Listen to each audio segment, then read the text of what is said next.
He was just a struggling single father working the night shift at a packaging warehouse, barely keeping his head above water. She was the powerful CEO in the corner office, making million-dollar decisions while he swept floors 3 stories below.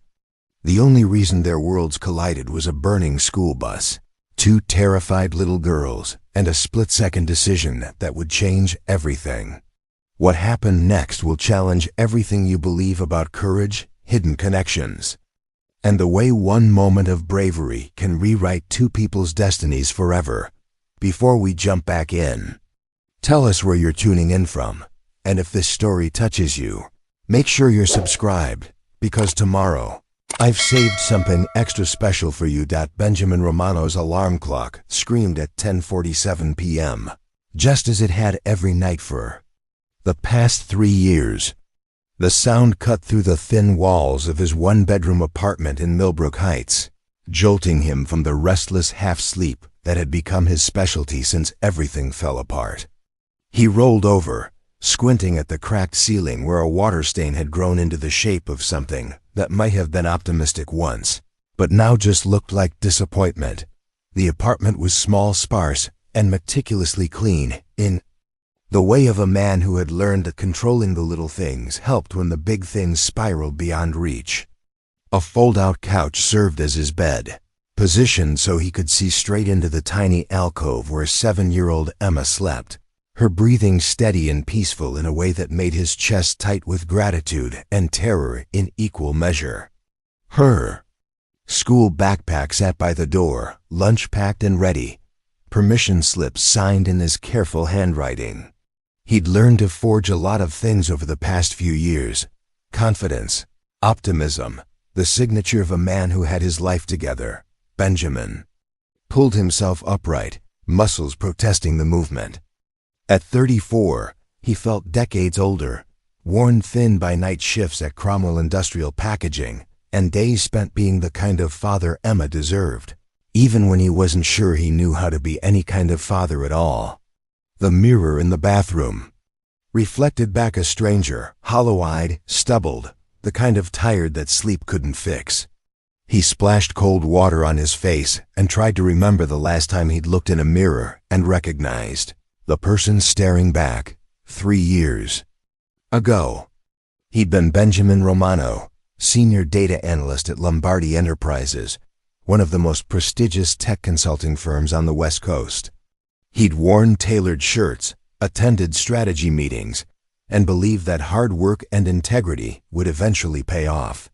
He'd had a corner cubicle with a view of downtown Ashford, a 401k that was actually growing, and a future that seemed as solid as the glass and steel building where he spent his days.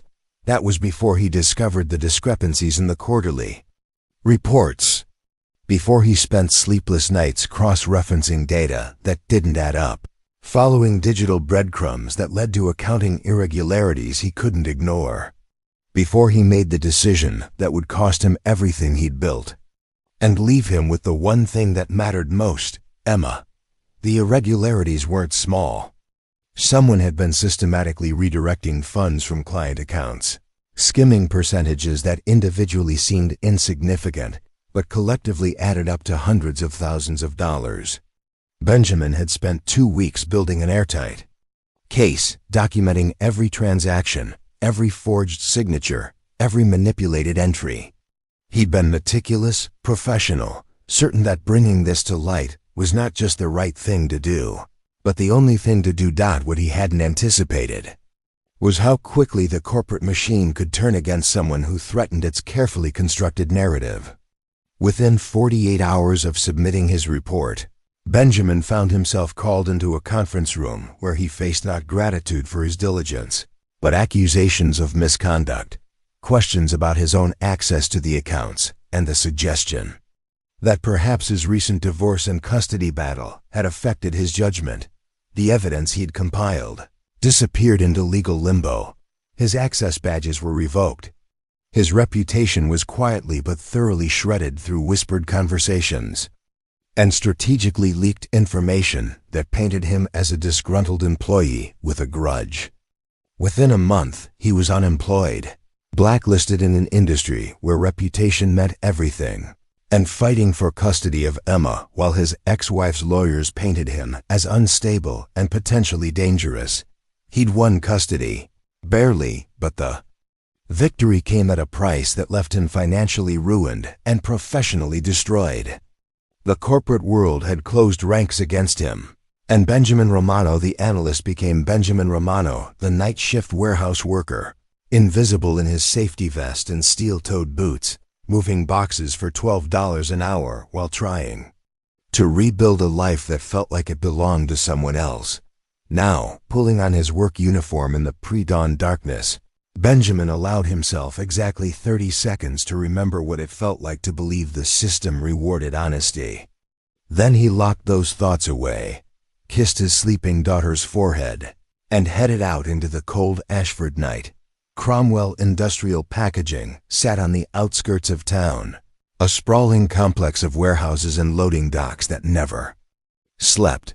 Benjamin badged in at 11:30 p.m., nodding to Rico, a security guard who'd become something close to a friend over the past 3 years. Rico was one of the few people who didn't ask questions about how a man with Benjamin's education and bearing had ended up working the graveyard shift in a warehouse. "Quiet night," Rico said, handing him the clipboard with the evening's assignments.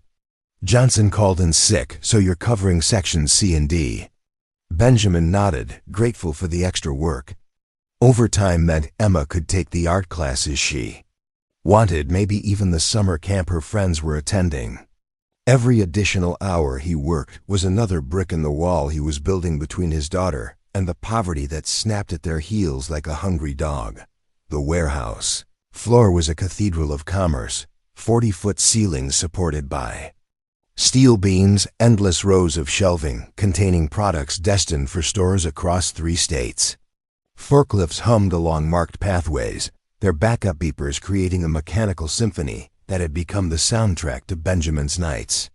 He moved through his sections with practiced efficiency, scanning barcodes, updating inventory, maintaining the careful organization that kept the supply chain flowing. By 3 a.m., the warehouse had settled into the quiet rhythm of deep night. Benjamin was alone in Section D, checking a shipment of electronics components, when he heard Rico's radio crackle to life in the distance. Something about an accident on Route 47, emergency vehicles responding.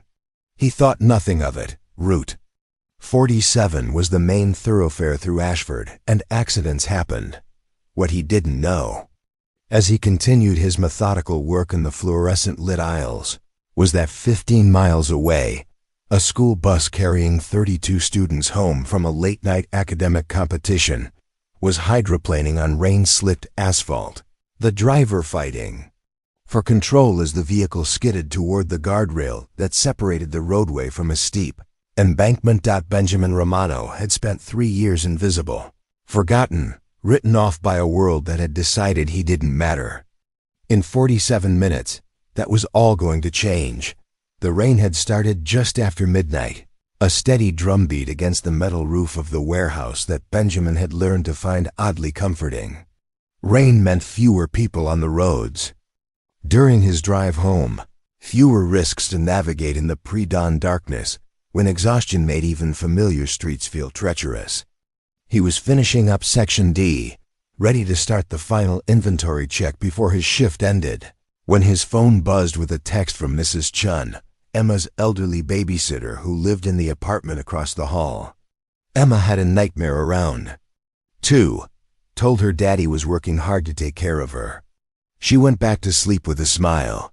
"You're doing good, Benjamin." He stared at the screen for longer than necessary, feeling something tight in his chest loosen just slightly. Mrs. Chun never charged him enough for watching Emma, never complained about the irregular hours or the way his daughter sometimes cried for her father in the middle of the night.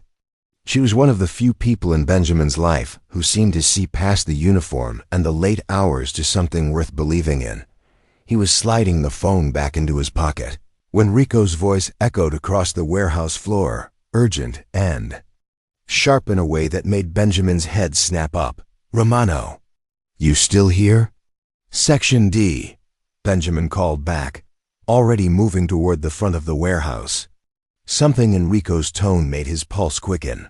He found Rico standing by the security desk, holding his radio with one hand while scribbling notes with the other. The older man's face was grim, focused in a way Benjamin had never seen during their quiet night conversations. "What's going on?" Benjamin asked. Rico looked up. "Bad accident on Route 47. School bus went off the road about 10 minutes ago. They're calling for all available emergency personnel, but it's going to take time to get equipment out there." He gestured toward the window that faced the highway. In the distance, red and blue lights strobed against the low-hanging clouds. "Dispatch says the bus is hanging over the embankment. They can see smoke." Benjamin felt something cold settle in his stomach. Smoke? Smoke? Engine fire, maybe electrical. Could be nothing, could be everything. Rico was already reaching for his jacket. "I'm driving out there. Company policy says I should stay put, but..." Preparing and narrating this story took us a lot of time, so if you are enjoying it, subscribe to our channel. It means a lot to us. Now back to the story. "I'm coming with you," Benjamin said without thinking. Rico paused, studying him. "You don't have to." "Yes, I do." Benjamin was already moving toward the employee lockers where he kept his jacket. He couldn't have explained the urgency that was building in his chest, the sense that this wasn't a choice but a compulsion. Somewhere in the rain and darkness, people needed help, and he was here, and he was capable, and for the first time in 3 years it felt like it meant something. They took Rico's pickup truck, a beat-up Ford that rattled but ran, racing down Route 47 toward the growing constellation of emergency lights. The rain was coming harder now, turning the windshield into a kaleidoscope of refracted red and blue. Benjamin gripped the door handle as Rico took a curve too fast, tires sliding slightly on the slick asphalt. "There," Rico said, pointing ahead. Jesus Christ! The school bus was exactly where dispatch had described it, nose down over the guardrail, rear wheels still on the pavement, but the front half suspended over a 20-foot drop into a creek that ran parallel to the highway. Steam rose from the engine compartment, and Benjamin could see the orange glow of flames beginning to lick at the undercarriage. Emergency vehicles had beaten them there, but not by much. 2 police cars, an ambulance, and a fire truck that looked like it had seen better decades. Paramedics and firefighters were moving with controlled urgency, but Benjamin could see the problem immediately. The bus was positioned at an angle that made it nearly impossible to approach safely. Any sudden movement, any shift in weight distribution, and the entire vehicle could tip forward and plunge into the creek below. Rico parked behind the police barricade, and they both jumped out, joining the crowd of first responders and growing cluster of parents who had somehow already gotten word and driven out into the night. Benjamin could hear voices inside the bus, not screaming, which was somehow worse. The kind of quiet, controlled terror that meant people were trying very hard not to panic. "How many?" he heard someone ask. 32 students, 1 driver," came the response. "Academic decathlon team from Ashford High. Drivers unconscious but breathing. Students are responsive but trapped. We can't get the door open from this angle, and we can't risk destabilizing the bus." Benjamin found himself moving forward, drawn by some instinct he didn't fully understand. He'd never been trained for emergency response, had never considered himself the kind of person who ran toward danger instead of away from it. But as he got closer to the bus, he could hear individual voices through the rain, young voices, scared voices trying to stay calm while smoke began to seep through the floorboards. "We need to get them out through the emergency exits," one of the firefighters was saying. "But we need someone small enough to get in there and help them from the inside. The weight distribution is too unstable for our guys in full gear." Benjamin looked at the bus, calculating angles and risks with the same methodical precision he'd once used to analyze data. The emergency door at the rear was accessible, barely, If someone could squeeze through the gap between the tilted bus and the guardrail. The windows along the side were another possibility, though they'd need to be broken from the inside. "I can do it," he said, the words coming out before his rational mind could stop them. The firefighter turned, taking in Benjamin's slight build and civilian clothes. "Sir, I appreciate the offer, but I'm small enough to get through the emergency door. I can help evacuate from the inside while you stabilize from out here." Benjamin was already stripping off his jacket, his movements quick and decisive. "Those are kids in there, and they're running out of time." For a moment, the scene paused. Rain drummed against the overturned bus. Emergency radios crackled. And 32 teenagers waited in the growing smoke while adults decided what calculated risks were acceptable. "Benjamin." Rico's voice, quiet and certain. "You sure about this?" Benjamin looked at his friend, then at the bus, then at the growing glow of fire that was creeping closer to the fuel tank. He thought of Emma, asleep in their tiny apartment, trusting that her father would come home safe. He thought of Mrs. Chun's text about doing good, about being someone his daughter could be proud of. "I'm sure," he said, and meant it completely. The firefighter, Captain Williams, according to his badge, studied Benjamin for another heartbeat. Then he nodded. "You get them organized and moving toward the emergency door. We'll have lines ready to help them down. You stay in communication." He handed Benjamin a small radio. "Any sign that bus is shifting, you get out. Understood?" "Understood." Benjamin took a deep breath, said a prayer to whatever cosmic forces might be listening, and squeezed through the gap between metal and concrete into the smoke-filled interior of the bus where 32 scared teenagers were about to discover that sometimes heroes look exactly like the people you'd never notice in daylight. Inside the bus, the world had tilted into nightmare geometry. Seats hung at impossible angles, backpacks and textbooks scattered like confetti from some twisted celebration. The smell of smoke was getting stronger, mixed with diesel fuel and the sharp scent of fear. Emergency lighting cast everything in hellish red, turning familiar objects into alien shapes that Benjamin's eyes took precious seconds to decipher. "Hey," he called out, his voice cutting through the quiet sobs and whispered prayers. "I'm here to help. Everyone stay calm and listen to my voice." 32 faces turned toward him, some streaked with tears, others set in the determined blankness of people trying not to fall apart.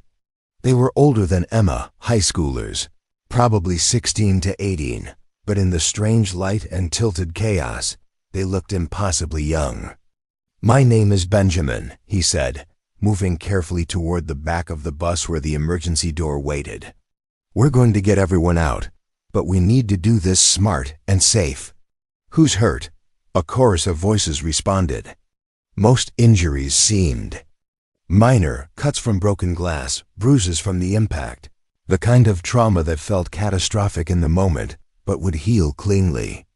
But Benjamin could see at least 3 students who weren't moving much, including 2 girls near the front who seemed to be unconscious. "You two," he pointed to a pair of boys who looked alert and capable. "What are your names?" "Trevor," said the taller one. "This is Miguel." "Trevor and Miguel, I need you to help me get the emergency door open. The rest of you, when I call your section, you move carefully but quickly toward this door. No pushing, no running. We're going to get through this." The emergency door was jammed, twisted slightly in its frame by the impact. Benjamin braced his feet against the tilted floor and pulled, muscles straining against metal that had never been designed to open at this angle. Trevor and Miguel added their strength to his, and slowly, grudgingly, the door gave way with a screech of protesting. Hinges. Cool air rushed in, carrying the sound of voices from outside. Captain Williams appeared in the opening, safety lines already prepared. "How many injured?" Williams called. 3 unconscious up front, maybe half a dozen with cuts and bruises, Benjamin responded. "Everyone else is mobile." Let's start with the walking wounded. For the next 20 minutes, Benjamin Romano became someone he'd never imagined he could be.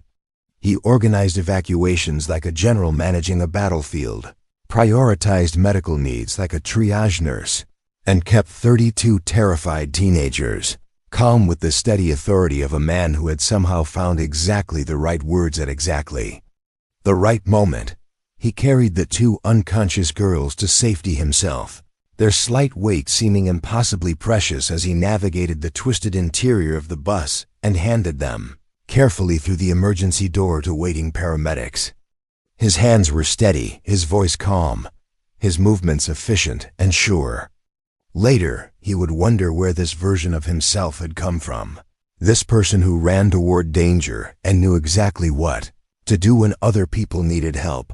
The last student out was a girl named Sarah who had been too scared to move until Benjamin sat beside her in the smoke-filled bus and talked her through every step, his voice gentle and patient while flames licked closer to the fuel tank. She clung to his hand as they made their way to the emergency door, and when they finally reached safety, she hugged him with the fierce gratitude of someone who had just been reminded that the world contained people who would risk everything for strangers. Benjamin emerged from the bus just as the fire department finally got their equipment positioned to pull the vehicle back from the embankment. His clothes were torn and smoky, his hands cut from broken glass, his face streaked with soot. He looked like a disaster survivor. Not a hero, but the crowd that had gathered, parents and first responders and late-night commuters who had stopped to help, saw something different. They saw a man who had climbed into a burning bus without hesitation, who had organized a complex evacuation with calm efficiency, who had carried unconscious teenagers to safety and stayed until every single person was accounted for. They saw someone who had risked everything for people he didn't even know, simply because it was the right thing to do. What Benjamin saw was different. He saw Emma, who would be waking up in a few hours and needed her father to be alive and whole. He saw Mrs. Chun, who had trusted him to come home safely. He saw the warehouse where his shift was ending and the responsibilities that would be waiting when he got back to his real life. "Sir," Captain Williams appeared beside him, medical kit in hand. "Let me take a look at those cuts." "I'm fine," Benjamin said, already stepping back toward Rico's truck. "Really, just want to go home." "Wait," Williams caught his arm gently. "I need your name for the report, contact information. What you did tonight." "I did what anyone would do," Benjamin interrupted. "The firefighters did the real work. I just helped get people organized." But even as he said it, Benjamin could see phones pointed in his direction, could hear conversations that included words like hero and amazing. "Did you see how he just climbed right in there?" Someone had been recording, probably multiple. Someone's. In the age of social media, nothing stayed private long, especially not something like this. Rico drove him back to the warehouse in silence, both men processing what had just happened. It wasn't until they were pulling into the parking lot that Rico spoke. "You know that's going to be on the news, right? What you did back there." Benjamin stared out the window at the familiar building where he'd spent 3 years trying to be invisible. "I hope not, Ben." Rico's voice was gentle but firm. "You saved 32 kids tonight. People are going to want to know who you are. I don't want them to know who I am." The words came out sharper than Benjamin had intended. "I just want to finish my shift and go home to my daughter." But it was already too late. As Benjamin walked back into the warehouse, his phone was buzzing with notifications. Facebook tags, Twitter mentions, missed calls from numbers he didn't recognize. Someone had already identified him, probably through his employee badge or the license plate on Rico's truck. By morning, Benjamin Romano would be famous whether he wanted to be or not. He tried to focus on work, on the familiar routine of inventory and organization that had kept him grounded for 3 years. But every few minutes, his phone would light up with another notification. Another reminder that his carefully constructed anonymity was crumbling down at 6 a.m. When his shift finally ended, Benjamin drove home through an Ashford that was just beginning to wake up. The rain had stopped, and morning light was painting the sky in soft pastels that made everything look clean and hopeful. He parked outside his apartment building and sat for a moment in the silence, trying to figure out how to explain to Emma that their quiet life might be about to change in ways he couldn't predict or control. Mrs. Chun met him at the door. Her face creased with worry and something that might have been pride. "Benjamin," she said softly, "I saw the news. Are you all right?" "I'm fine," he said automatically, then stopped. Mrs. Chun deserved better than automatic responses.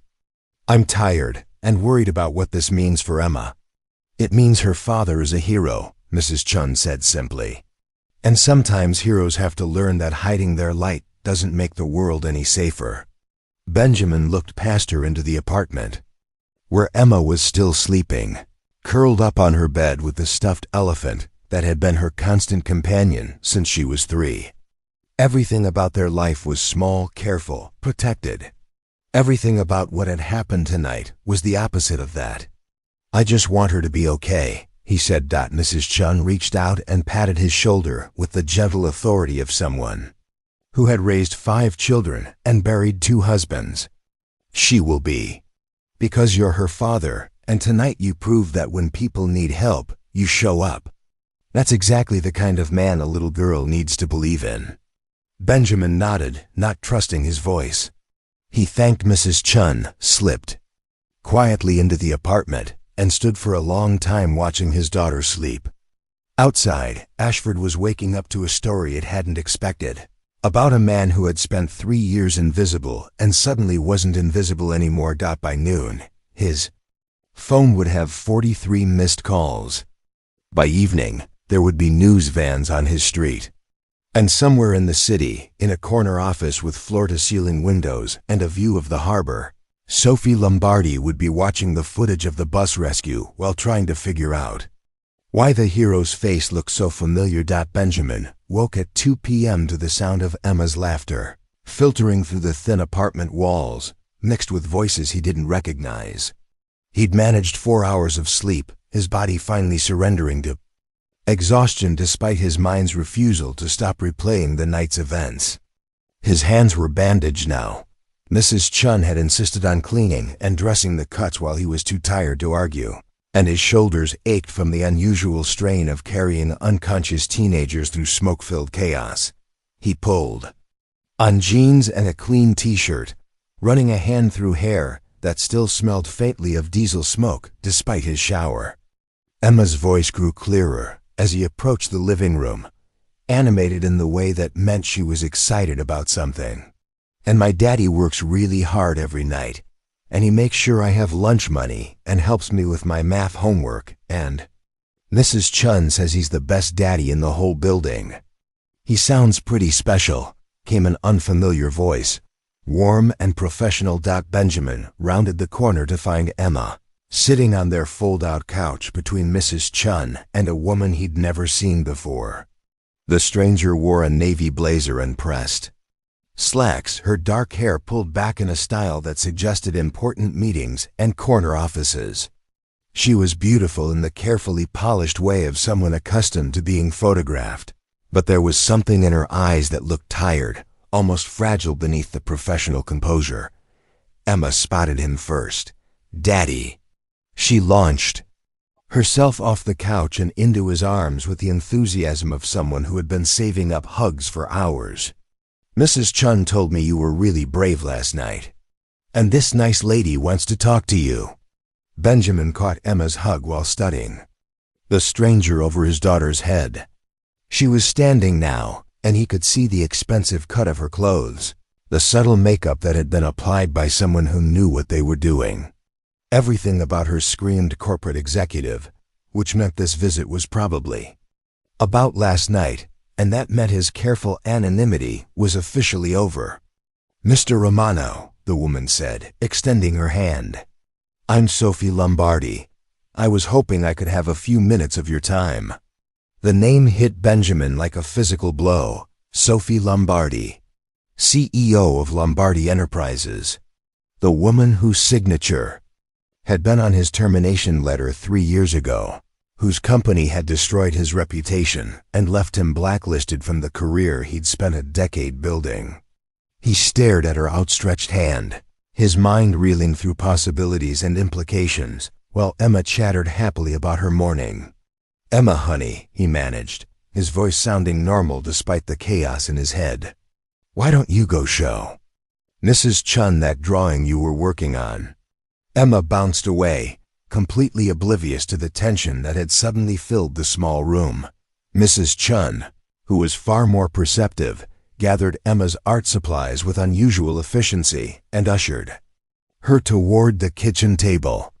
"We'll be right over here if you need anything," Mrs. Chun said pointedly, positioning herself where she could keep an eye on both Emma and whatever conversation was about to happen. Benjamin turned back to Sophie Lombardi, trying to reconcile the polished executive in his living room with the distant figure who had represented everything that had gone wrong in his life. She was smaller than he'd expected, more real somehow. On the rare occasions when he'd seen her during his time at Lombardi Enterprises, she'd been a figure glimpsed through conference room windows or walking past cubicles with an entourage of assistants. Now she was standing in his apartment, looking almost nervous. "Ms. Lombardi," he said carefully, "what can I do for you?"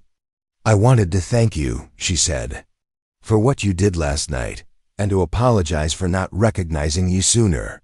Benjamin felt his jaw tighten. "Recognizing me?" Sophie's composure slipped slightly. "You worked for my company." "Benjamin Romano, senior data analyst. You left us about 3 years ago." "I was fired," Benjamin said flatly, "after I reported accounting irregularities that no one wanted to investigate." The words hung in the air between them like an accusation. Sophie's face went pale, and Benjamin saw something shift behind her eyes. Recognition, maybe, or the beginning of understanding.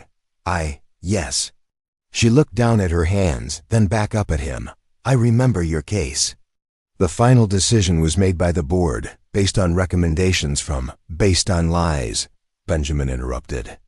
"Based on the decision that it was easier to destroy one analyst than investigate systemic fraud." Emma's voice drifted from the kitchen table, something about purple crayons and rainbow trees. The normal, innocent sound of his daughter's happiness created a strange counterpoint to the conversation that was unraveling everything Benjamin had tried to put behind him. Sophie was quiet for a long moment. When she spoke again, her voice was softer, less certain. "The girls you saved last night, they were my daughters." Benjamin blinked, the revelation shifting his understanding of why she was here. "Your daughters?" "Twins. Lily and Rose. They were on the academic decathlon team." Sophie's professional mask was cracking now, revealing something raw underneath. "They called me from the hospital around 4 a.m. Lily couldn't stop talking about the man who carried her to safety. She said he had kind eyes and gentle hands, and that he told her everything was going to be okay." Benjamin remembered Lily, one of the unconscious girls he'd carried from the bus. She'd been so still, so fragile, and he'd whispered reassurances to her even though he wasn't sure she could hear him. The idea that this composed executive was her mother, that those terrified teenagers had parents who loved them and worried about them, made the whole night feel different somehow. "Are they okay?" he asked. "Concussions. Some cuts and bruises." "They'll be fine, thanks to you." Sophie's voice was thick with emotion she was trying to control. "When I saw the news footage this morning and realized who you were, I had to come. I had to see you and try to understand." She trailed off, but Benjamin could see the question in her eyes. How did the man her company had destroyed become the hero who saved her children? How did someone she'd written off as a disgruntled former employee turn out to be the person who risked everything for strangers? Try to understand what? He prompted. Sophie looked around the small apartment, taking in the careful organization, the signs of a life being lived on a Very tight budget, the evidence of a single father doing everything he could to create stability for his daughter. When she spoke again, her voice was barely above a whisper. "I think I made a terrible mistake." The admission hung between them, heavy with implications that Benjamin wasn't sure he was ready to explore. For 3 years, he'd imagined this moment. Confronting the people who had destroyed his life, demanding explanations, getting the recognition he deserved. But now that it was happening, all he felt was tired. "Ms. Lombardi," he said carefully, "I appreciate you coming here. I'm glad your daughters are safe. But if this is about the past, it's about the future," she interrupted.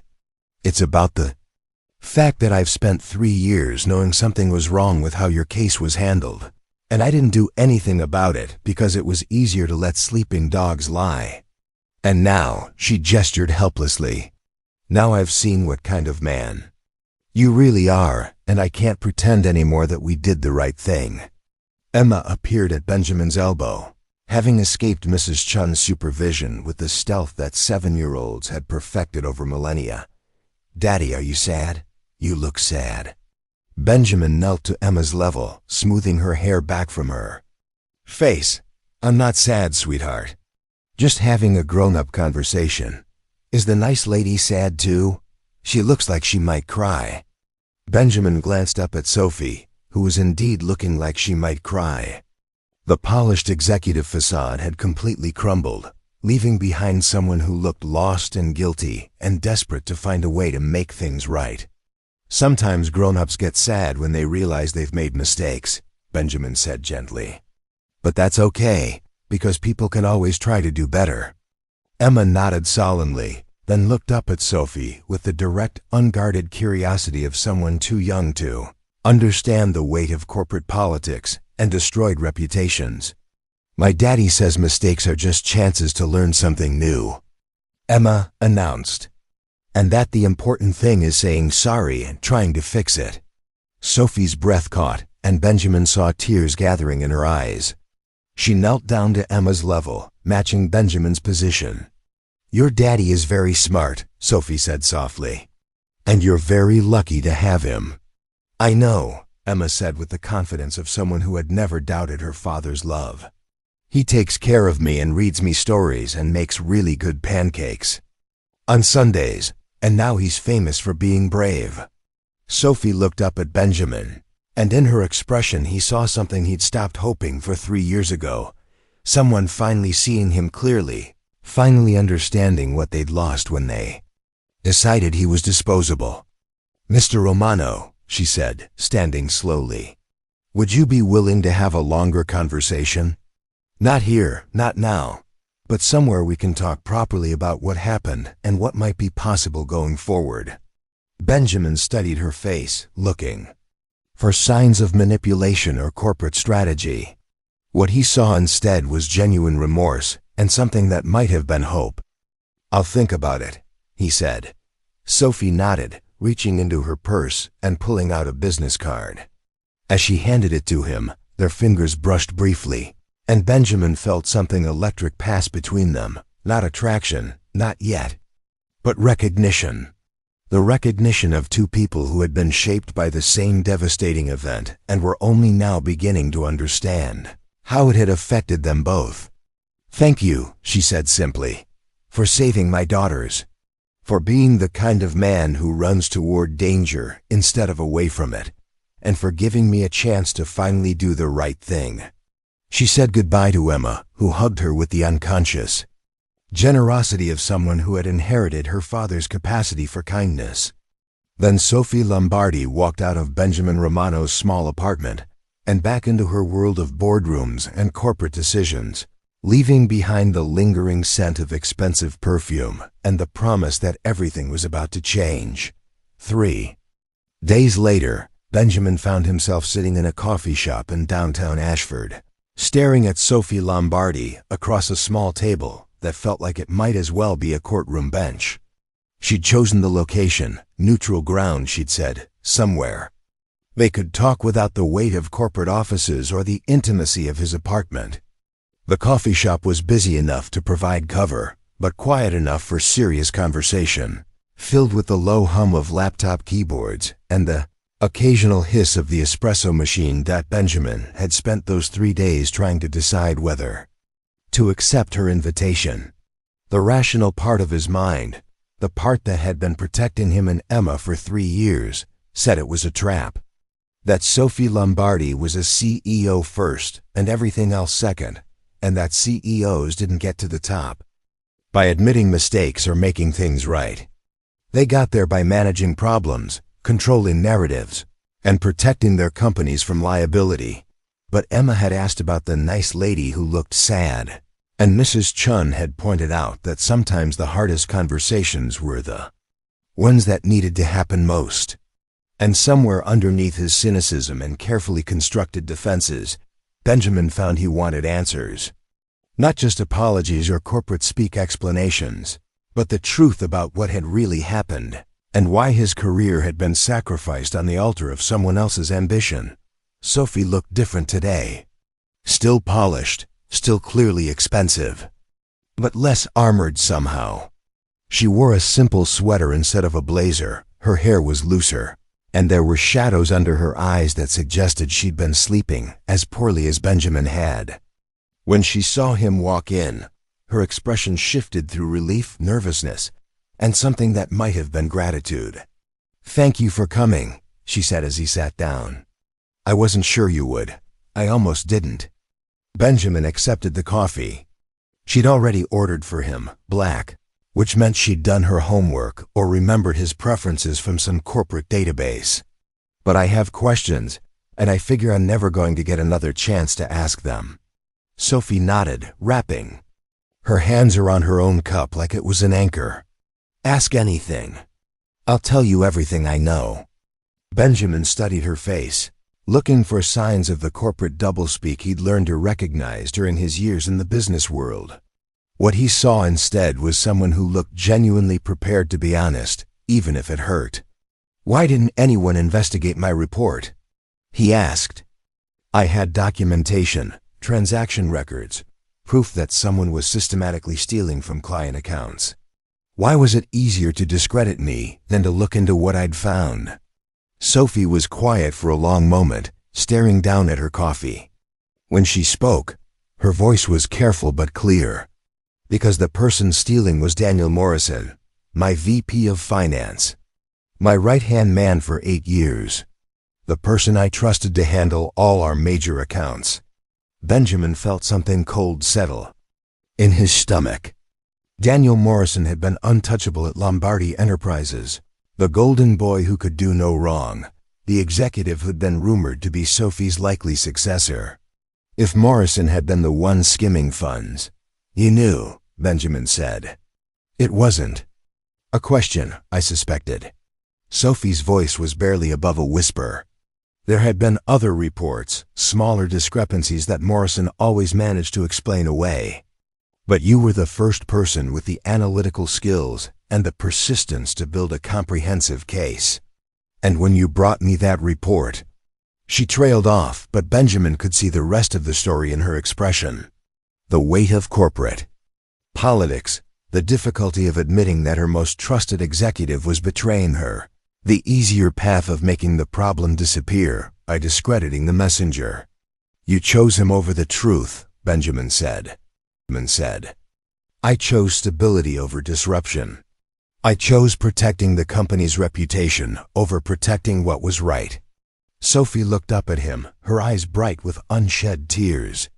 "I told myself that maybe you were wrong, that maybe there was another explanation.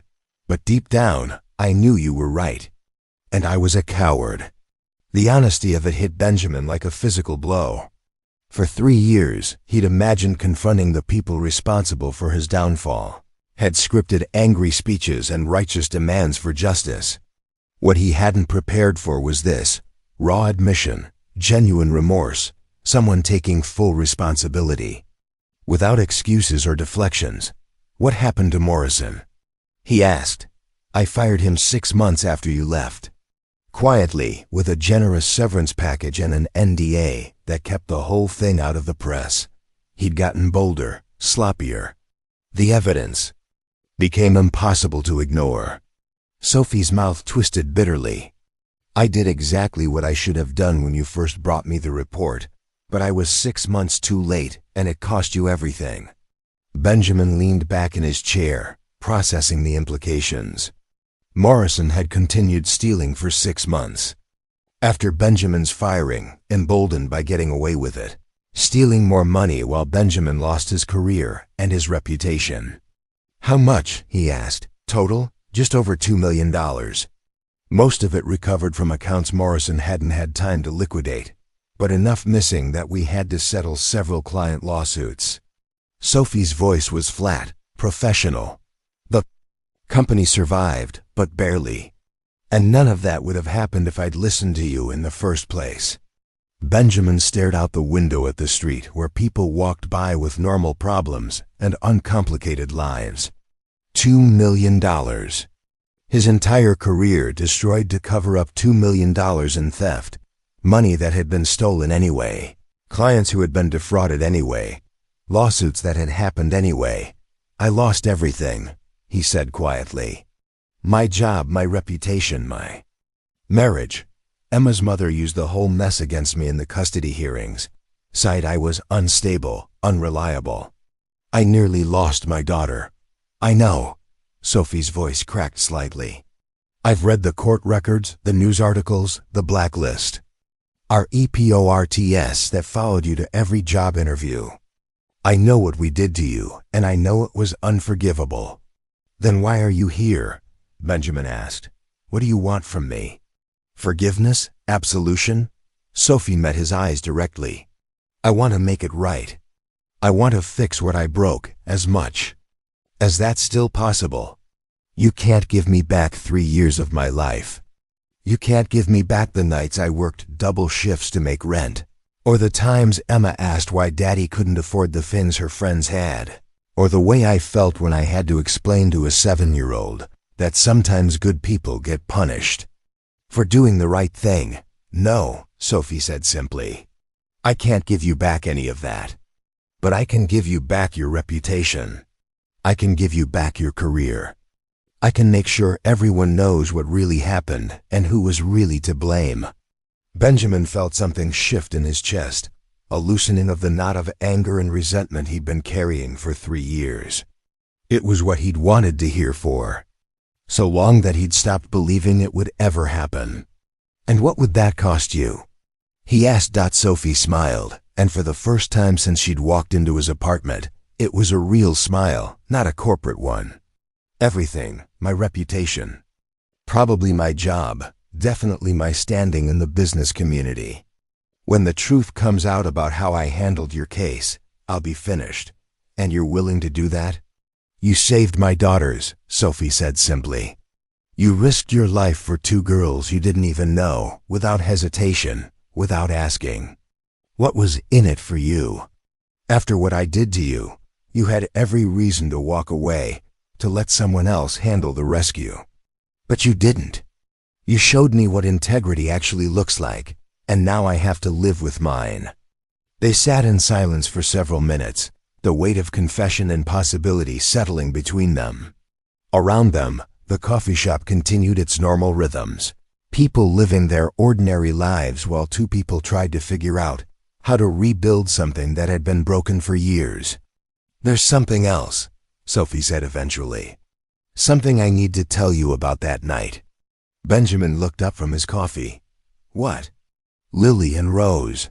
They won't stop talking about you. Not just the rescue, but you. The way you spoke to them, the way you made them feel safe. They want to meet you properly, to thank you themselves. Sophie hesitated. They don't know you used to work for my company. They don't know about any of the history. To them, you're just the hero who saved their lives. Benjamin thought of Emma, of how she'd reacted to Sophie's visit, the easy way. His daughter had accepted kindness from a stranger. How old are they? 15.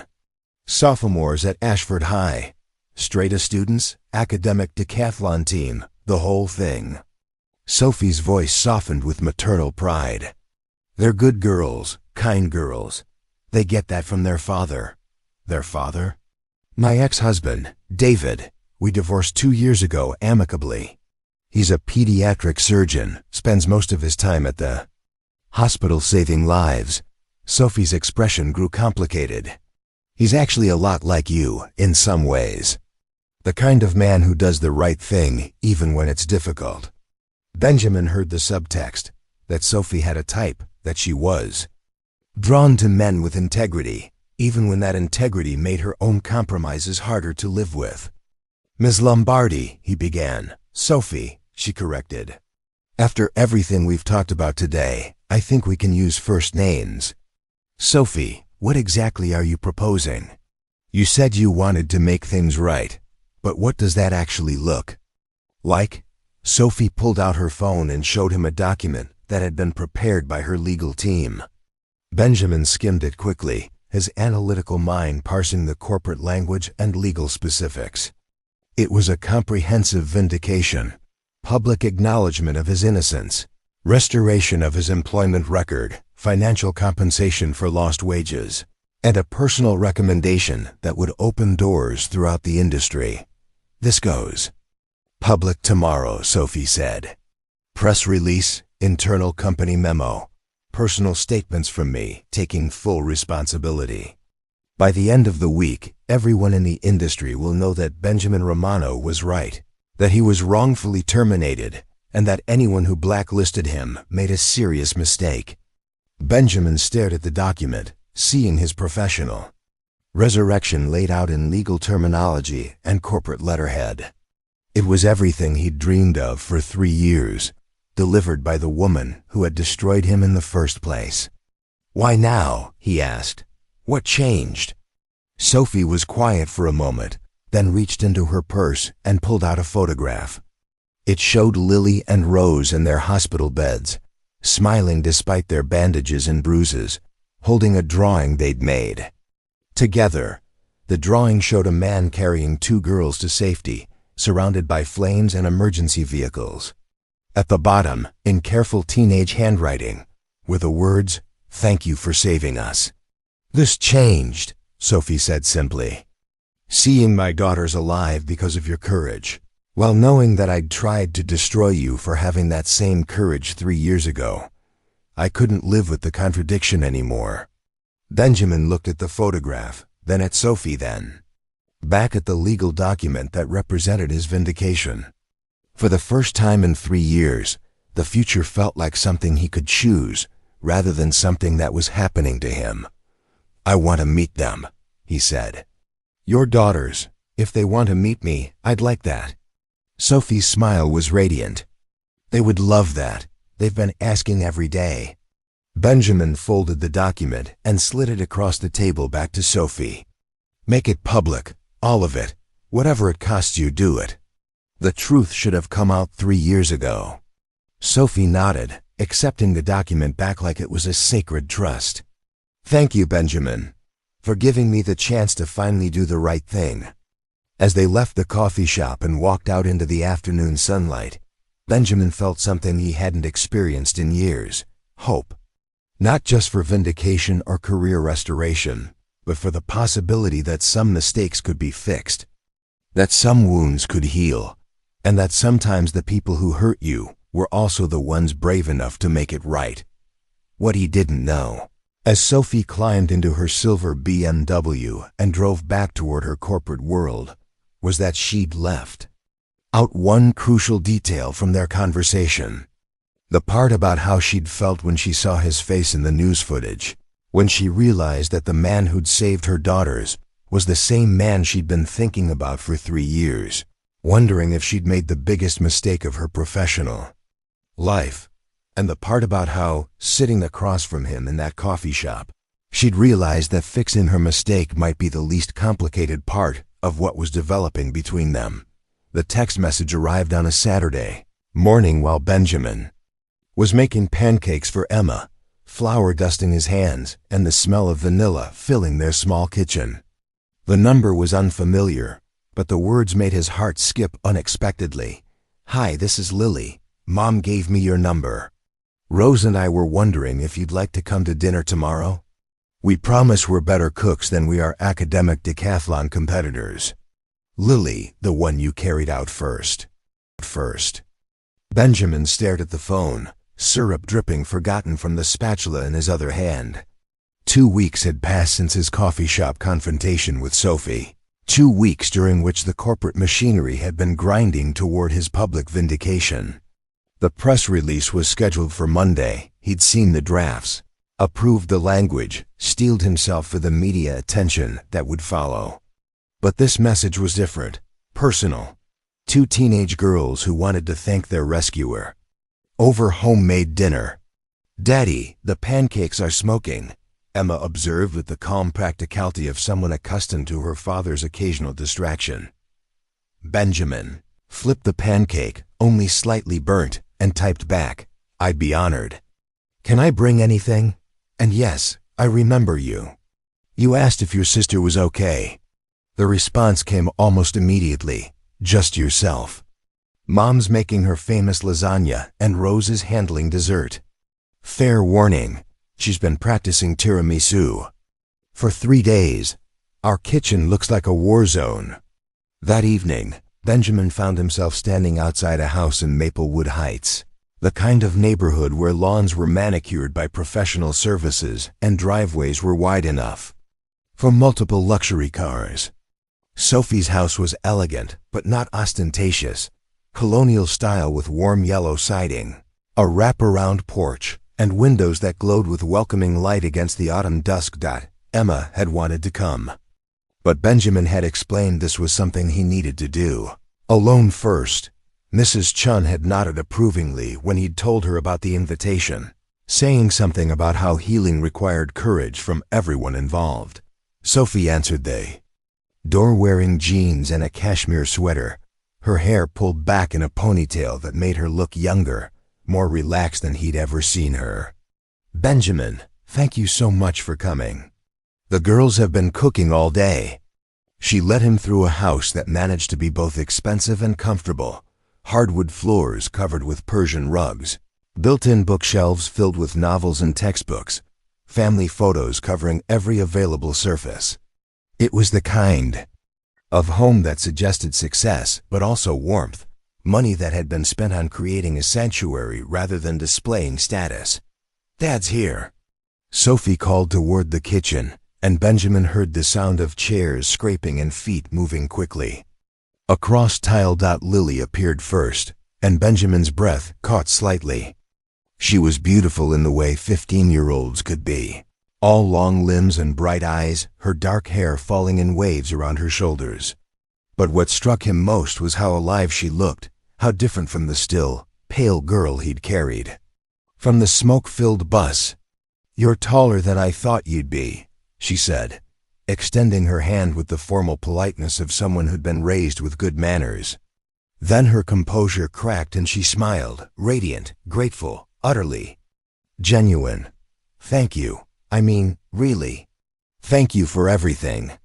Rose appeared beside her sister, identical in features but different in energy, quieter, more thoughtful, studying Benjamin with curious intelligence. "You have kind eyes," she said simply. "I remember thinking that, even though I was pretty out of it. You told me my sister was okay and that you were going to take care of us." Benjamin felt his throat tighten. "I remember you too. Both of you. You were incredibly brave that night." "We were terrified," Lily said with a laugh, "but you made us feel safe." Dinner was a revelation. Benjamin had expected awkwardness, the stilted conversation that often happened when tragedy brought strangers together. Instead, he found himself at a table with 3 remarkable women who seemed genuinely interested in getting to know him. Not as a hero or a news story, but as a person. The girls asked about Emma, about his work, about what he liked to read and whether he'd ever been skydiving, Lily's current obsession, or to Italy, Rose's dream destination. Sophie mostly listened, occasionally adding context or asking follow-up questions. But Benjamin could feel her watching him, studying the way he interacted with her daughters. "Mom says you used to work with computers," Rose said over dessert. Tiramisu that was actually quite good despite the kitchen casualties it had apparently claimed. Do you miss it? Benjamin glanced at Sophie, who gave an almost imperceptible nod. The girls didn't know about the history between their parents, about the professional destruction and corporate cover-ups. To them, he was simply someone who'd moved from office work to warehouse shifts, probably for personal reasons they were too polite to probe. I do miss it sometimes, Benjamin said carefully. I liked solving problems, finding patterns in data that other people missed. But life has a way of taking you in directions you don't expect. Like becoming a hero? Lily asked. I'm not a hero. I just did what anyone should do when people need help. That's exactly what heroes say, Rose observed. Real heroes anyway. The fake ones are always talking about how heroic they are. After dinner, the girls insisted on showing Benjamin their academic decathlon trophies, their art projects, their college prep books. Sophie followed at a distance, occasionally adding maternal commentary or gentle corrections when the girls' enthusiasm outpaced accuracy. They love you, she said quietly when Lily and Rose had run upstairs to find a photo from their last debate. Tournament. They're amazing, Benjamin replied. You should be proud. I am. But I'm also terrified every day that I'm not enough for them, that I'm not giving them what they need. Sophie's voice carried the weight that all single parents knew, the constant fear of inadequacy despite best efforts. You're giving them everything, Benjamin said simply. I can see it in how they talk to you, how comfortable they are in their own home. They know they're loved. Sophie looked at him for a long moment, something shifting in her expression. You understand that, don't you? The weight of being everything to someone small and precious. Emma's the best thing I've ever done, Benjamin said, and the scariest responsibility I'll ever have. When Lily and Rose returned with their photo albums and debate team certificates, Benjamin found himself genuinely engaged in their academic achievements, asking questions about their research topics and competition strategies. These were brilliant. Girls, not just smart but intellectually curious, passionate about learning in a way that reminded him of his own younger self. What do you want to study in college? He asked. Lily wants to be a lawyer, Rose said. She likes arguing with people. I like defending people who need defending, Lily corrected with dignity. There's a difference. And I want to study psychology, Rose added. I'm interested in how people think, why they make the decisions they do. Benjamin glanced at Sophie, who was smiling with the complicated pride of a mother watching her children reveal themselves to be the people she'd hoped they would become. As the evening wound down, Benjamin found himself reluctant to leave. The house felt warm, alive in a way his small apartment couldn't match. Not because of the money or the space, but because of the people in it.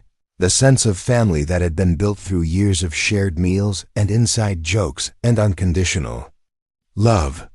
Thank you for tonight, he said as Sophie walked into the door.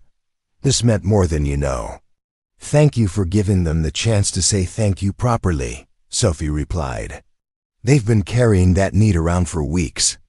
Benjamin paused on the porch, looking back at the house where lights were still on upstairs, where two remarkable girls were probably staying up too late discussing the evening. Sophie, can I ask you something? Of course. When all this comes out publicly, when people know what really happened 3 years ago, how do you think that's going to affect them? Lily and Rose? Sophie considered the question seriously. They're going to find out their mother made a terrible mistake that hurt a good person. They're going to have questions about integrity and corporate responsibility and whether success is worth compromising your values. She smiled sadly. But maybe that's a conversation we need to have. Maybe it's time they understood that their mother isn't perfect, but she's trying to do better. Benjamin nodded, understanding the courage it took to accept that your children might see your flaws, might have to grapple with your mistakes as part of their own moral development. For what it's worth, he said, you're raising incredible young women. Whatever mistakes you made in the past, You're getting this part right." Sophie's eyes brightened with tears she didn't let fall. "Thank you, Benjamin. That means everything." As Benjamin drove home through the quiet streets of Maplewood Heights, he found himself thinking not about vindication or career restoration, but about the sound of genuine laughter around a dinner table, about two girls who saw the world as a place full of possibilities, and about a woman who was brave enough to risk everything to make amends for past mistakes. His phone buzzed with a text from Lily. "Rose says to tell you that you're welcome for dinner anytime. I say you're officially part of our family now, whether you like it or not. Sleep well. Ellen Barr." Benjamin smiled, saving the message before pulling into his apartment complex parking lot. Tomorrow, the press release would go public and his professional resurrection would begin. But tonight, for the first time in 3 years, he fell asleep feeling like he belonged somewhere beyond the small circle of himself and Emma and their carefully constructed survival. Monday morning arrived with the weight of inevitability, like a storm everyone could see coming, but no one could prevent. Benjamin woke before his alarm, his body refusing to sleep through what might be the most important day of his professional life. He made coffee in the pre-dawn darkness, checked on Emma, still sleeping peacefully, and then sat at their small kitchen table with his laptop, waiting for the world to change. At exactly 9 a.m. Eastern Time, Lombardi Enterprises issued a press release that would rewrite 3 years of Benjamin Romano's history. The headline was direct, unambiguous. Lombardi Enterprises issues public apology and vindication for wrongfully terminated employee. Benjamin read the statement with the careful attention of someone examining a legal document that would determine his future. Sophie had kept her word completely. The language was clear, comprehensive, and devastating to her own reputation. She took full responsibility for the wrongful termination, acknowledged that Benjamin's fraud allegations had been accurate, and revealed that the real perpetrator had been quietly terminated 6 months later. Financial compensation was mentioned, though not the specific amount. Most importantly, the statement made it clear that Benjamin Romano was a man of integrity who had been punished for doing the right thing. The reaction was immediate and overwhelming. By 10 a.m., Benjamin's phone was buzzing every few minutes with calls from reporters, job recruiters, and former colleagues who had suddenly remembered his existence. The story had legs. Corporate whistleblower vindicated. Hero saves CEO's children. David versus Goliath narrative with a fairy tale twist.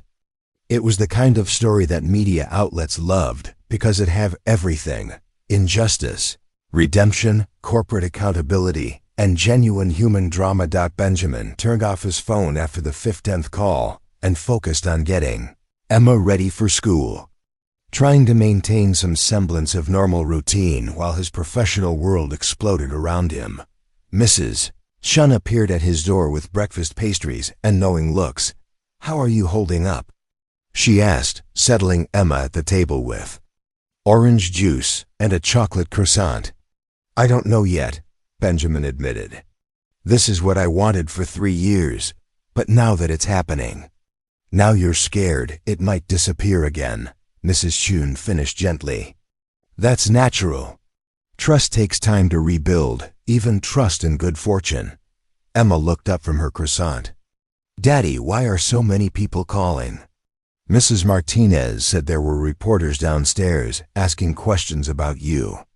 Benjamin knelt beside his daughter's chair, choosing his words carefully. "Remember how I told you that sometimes good people get in trouble for doing the right thing? Well, some important people finally figured out that I was telling the truth all along. So now everyone wants to know the story." Emma considered this with the seriousness she applied to all moral questions. "Are you happy they know you were right?"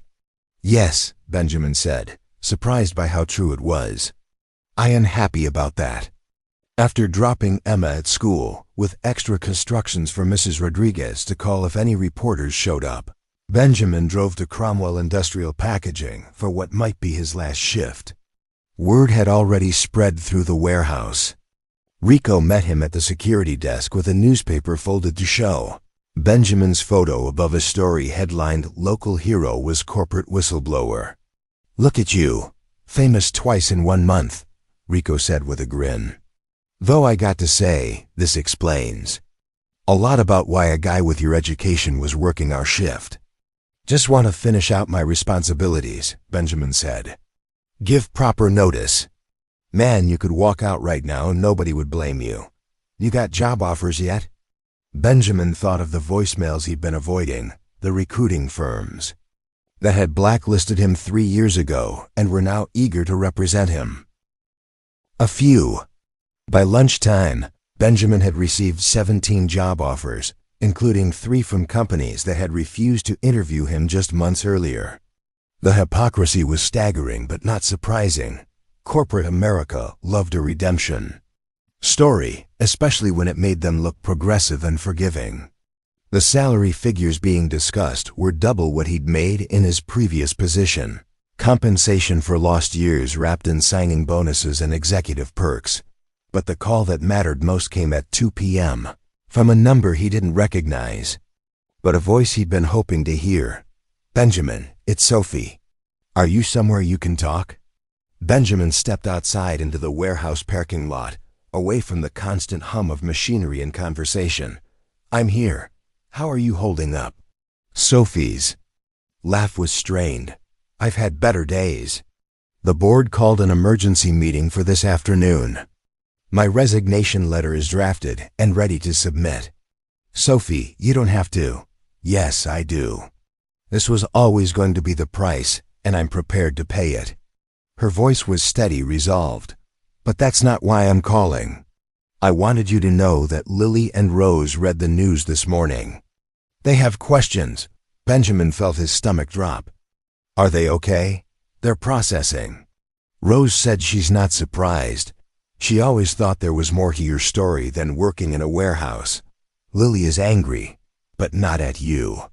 She's furious that her mother could have been part of something so unjust." Sophie's voice cracked slightly. "She asked me how I could look at myself in the mirror, knowing what I'd done to someone who saved their lives." "What did you tell her?" "The truth. That I was a coward who chose convenience over courage, and that it took seeing real integrity in action to understand how far I'd fallen." Sophie paused. "They want to see you, tonight if possible. They want to hear your side of the story directly." Benjamin looked up at the gray autumn sky, weighing the weight of responsibility against the pull of connection. These girls had been through enough trauma without having to grapple with their mother's corporate failures, but they deserved honesty about the world they were inheriting. "Of course," he said. "What time?"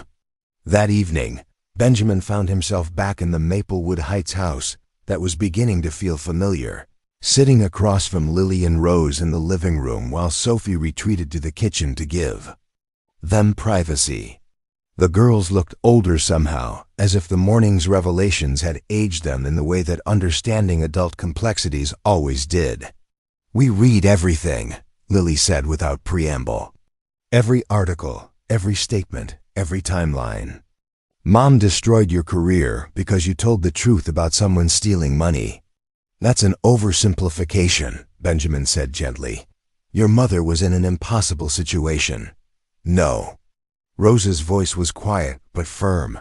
"She wasn't.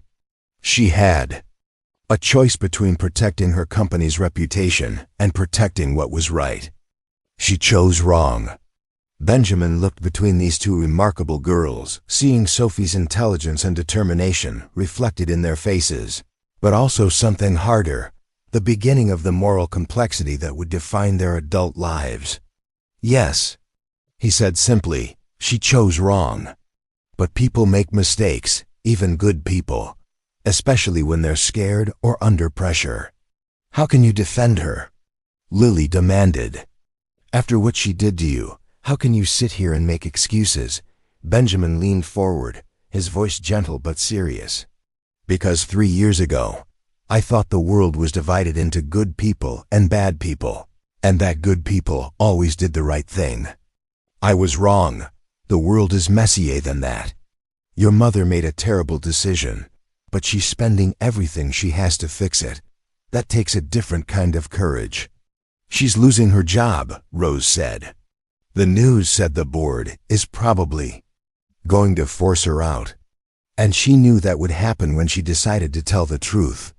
She's sacrificing her career, her reputation, everything she's built, because she finally understood that some things matter more than success.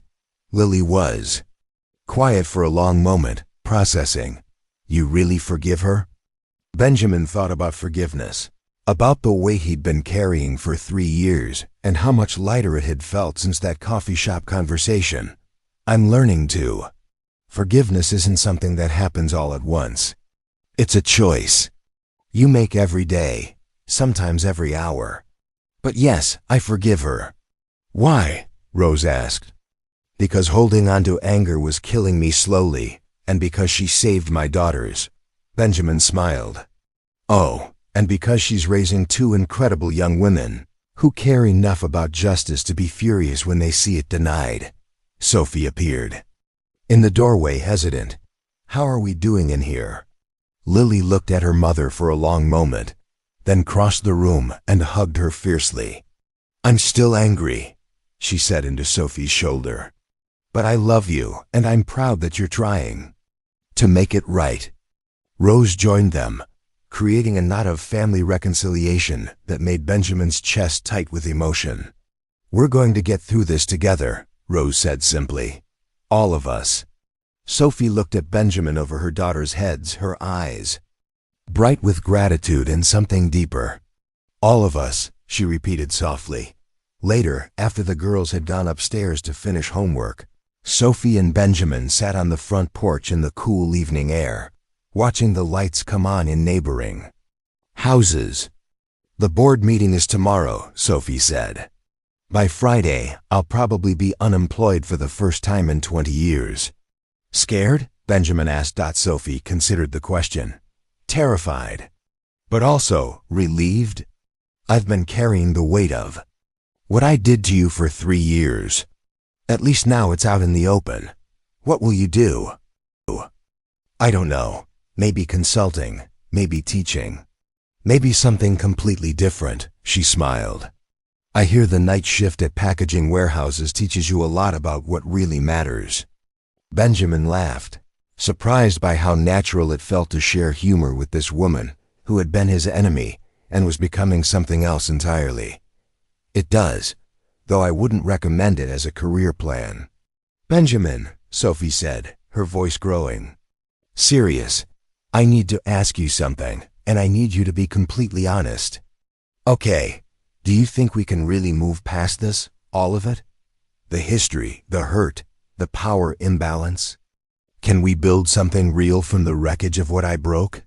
Benjamin looked at her, really looked, seeing not the polished executive who had destroyed his life, but the woman who was risking everything to repair it, the mother who was teaching her daughters that courage sometimes meant admitting you were wrong, the person who was brave enough to ask hard questions about forgiveness and second chances. I think, he said carefully, that some of the best things are built on foundations that had to be broken first, cleared away so something stronger could take their place.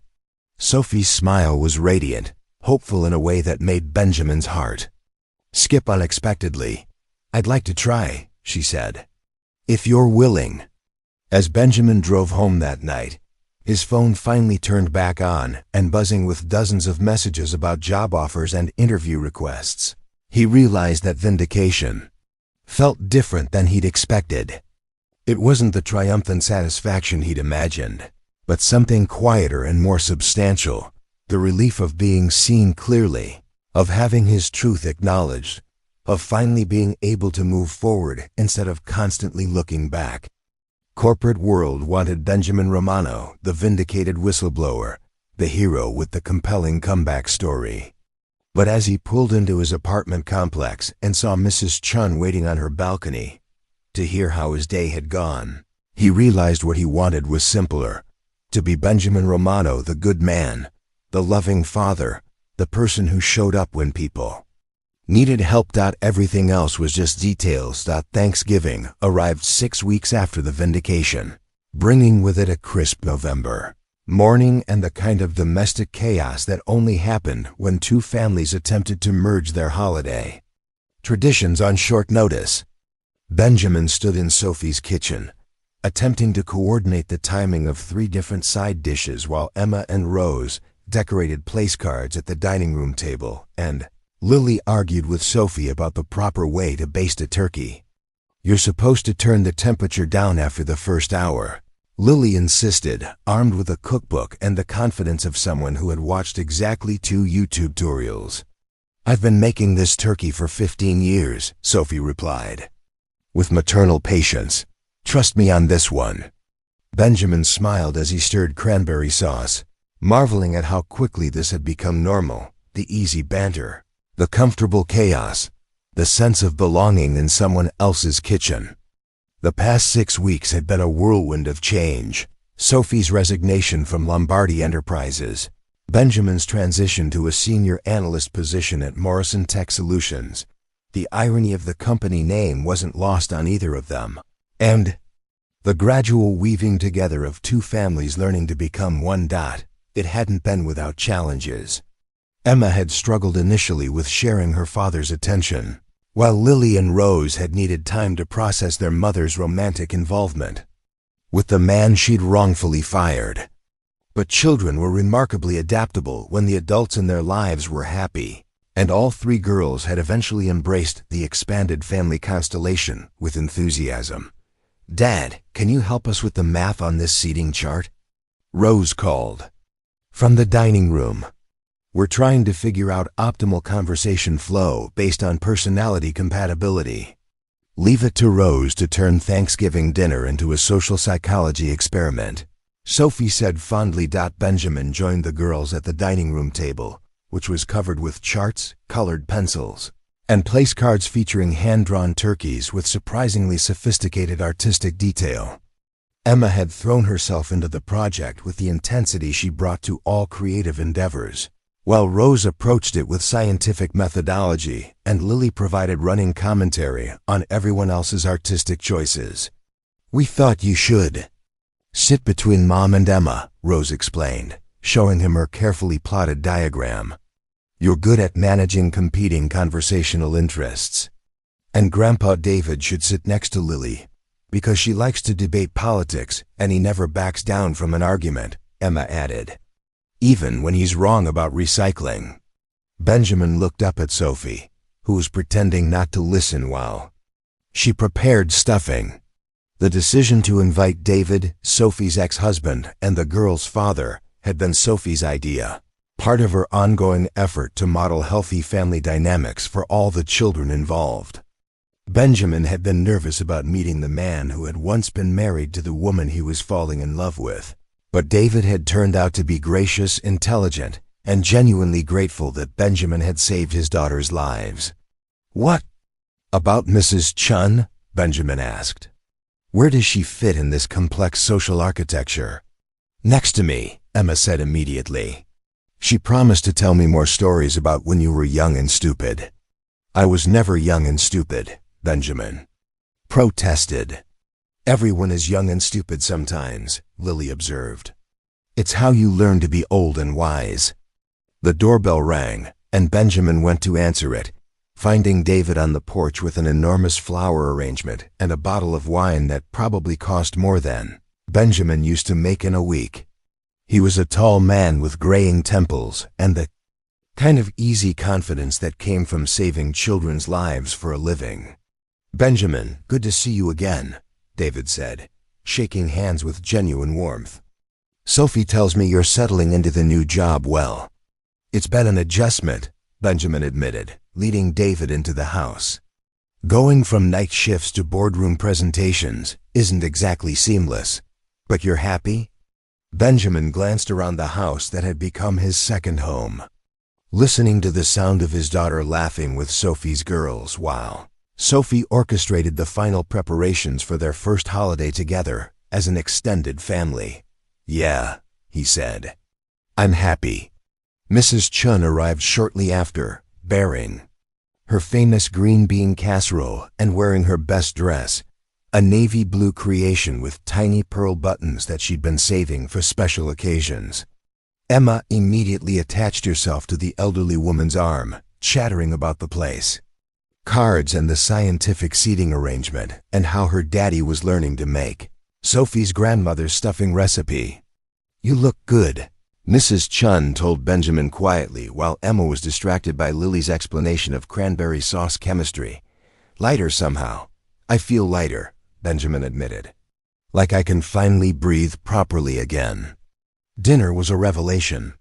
In controlled chaos, David and Lily did indeed debate politics, specifically environmental policy and the economics of renewable energy, while Rose peppered David with questions about pediatric surgery techniques.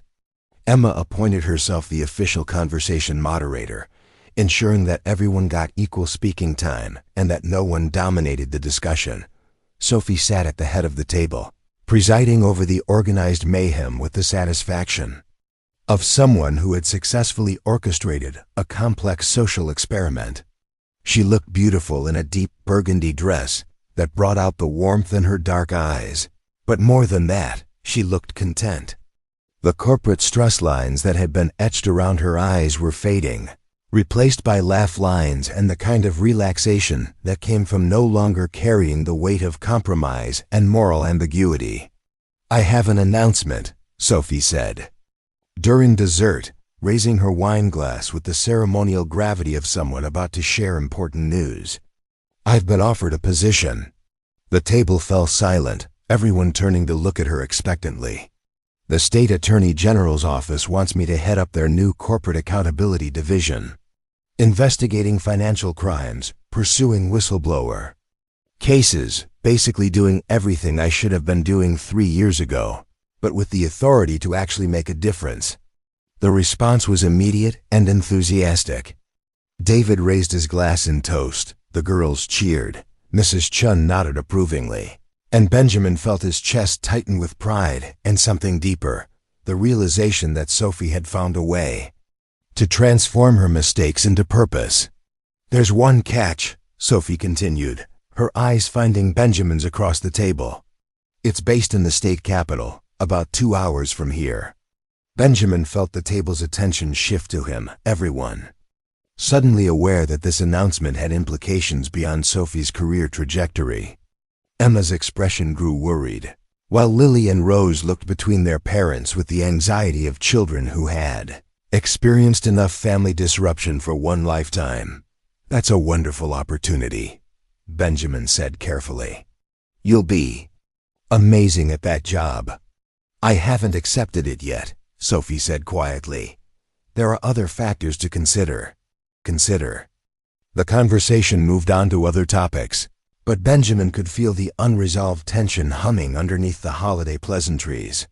After dinner, while the girls were in the living room arguing about what movie to watch, and Mrs. Chun was helping David with dishes, Benjamin and Sophie found themselves alone on the back porch, wrapped in blankets against the November chill. "Tell me what you're thinking," Sophie said without preamble. Benjamin was quiet for a moment, watching his breath mist in the cold air.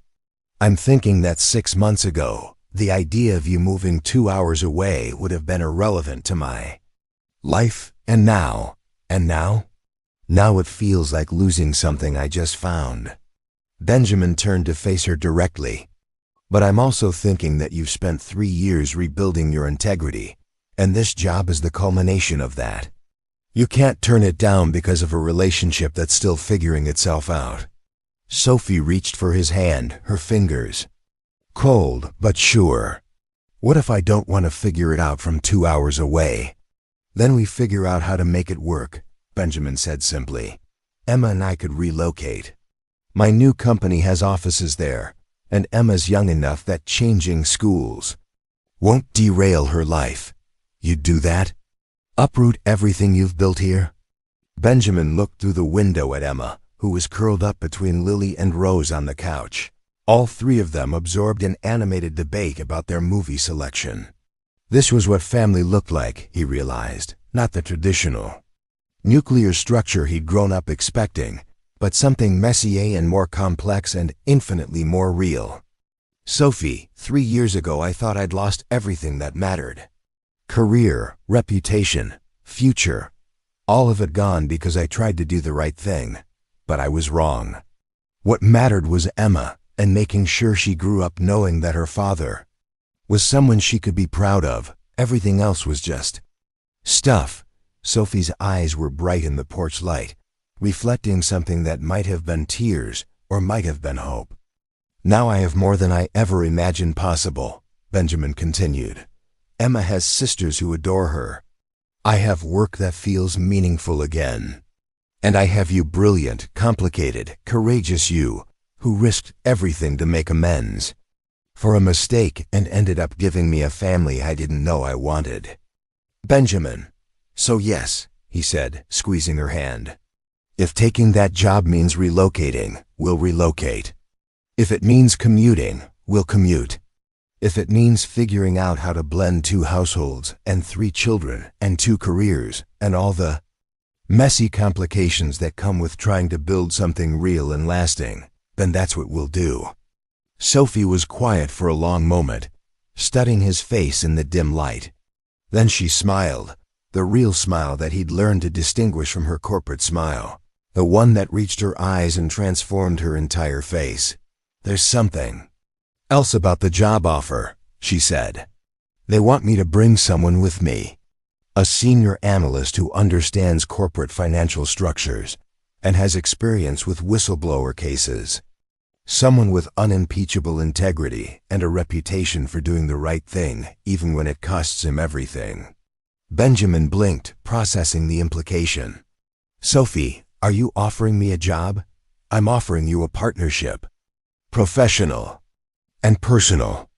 The chance to spend our careers making sure that what happened to you never happens to anyone else. Benjamin felt something shift in his chest, the final piece of a puzzle clicking into place. Not just vindication, not just restoration, but transformation. The chance to turn his worst experience into his life's purpose. The girls will love the state capitol, he said. Better museums, more cultural opportunities. Emma's been wanting to take violin lessons. Sophie laughed, the sound bright and musical against the quiet evening. Is that a yes? Benjamin stood up, pulling Sophie to her feet and into his arms, holding her close against the November chill and the weight of possibility. That's a yes to everything. The job, the partnership, the complicated family, the scary future, all of it. As they stood together on the porch, they could hear the sounds of their children inside, Emma's laugh, Lily's mock indignation at some perceived injustice in the movie selection process, Rose's patient mediation of the dispute.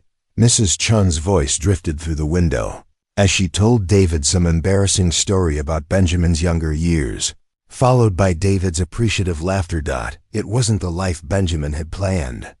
Wasn't the neat narrative arc he'd imagined when he was younger and thought he understood how the world worked.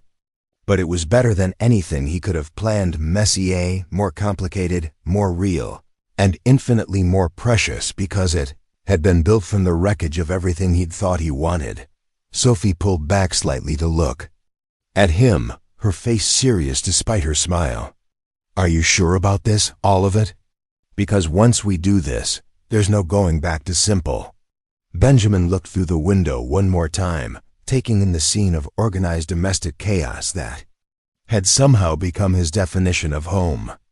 Emma was demonstrating some complex hand gesture to Lily and Rose, probably related to a story about school or friends or the grand adventure of being 8 years old.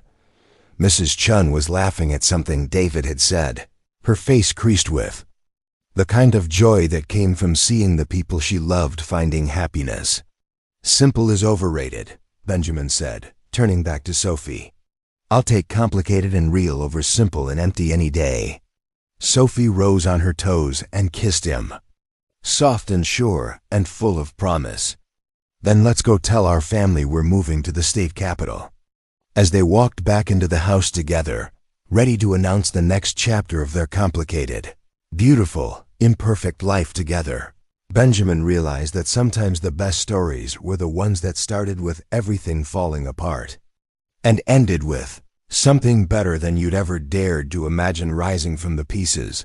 The snow was falling softly on Christmas Eve morning when Benjamin found himself standing in Sophie's kitchen, watching her make hot chocolate for the girls, who were somewhere upstairs wrapping last-minute presents and arguing about ribbon colors.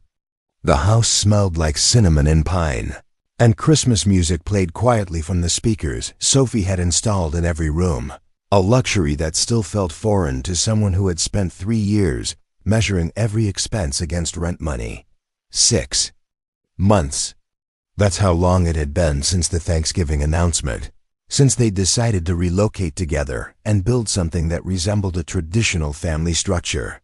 The state capital had welcomed them with surprising warmth. Benjamin had thrown himself into the corporate accountability work with the passion of someone finally using his skills for something meaningful, while Sophie had proven to be a formidable prosecutor of financial crimes.